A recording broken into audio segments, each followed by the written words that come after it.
Hey guys, today we're going to be showing you how to adjust or fix your idle on your 1892 Toyota Corolla, whether it's 88 through 92. Now, if you are just tuning in, by the way, be sure to subscribe if you want to see more 1892 or even car related content. Now let's go ahead and get right into the video.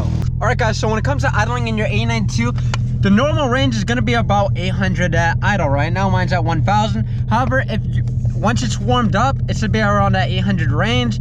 If it's anywhere from the 2000s, 1500s, it's idling too high. And if it's at the 500 and bogging out, then it's way too low. And I'm going to be showing you how to adjust that in just this moment. All right guys, so on your 4AGE, this goes more for the 4AGE GTS, but it may be similar on the 4AFE. But on the 4AGE, we have an intake manifold right here.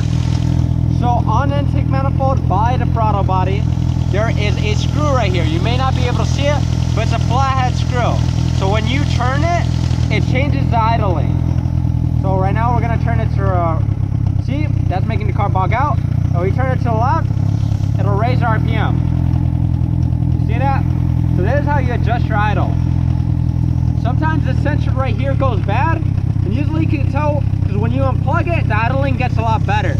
So these tend to go out and cause your idling issue, and having low coolant may make you have a bad idling issue, as well as having brakes in this plastic right here will cause you to have very poor idling as well.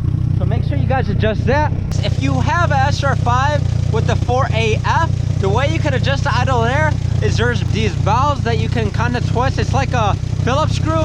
You turn it to the right and turn to the left and it'll fix your idle. Not quite sure on the 4AFE, but I'm pretty sure there's something similar as the screw things when it comes to the 4AFE. Now, if you guys love this video and want to see more just like it, be sure to subscribe, and I will catch you guys in the next one. Peace.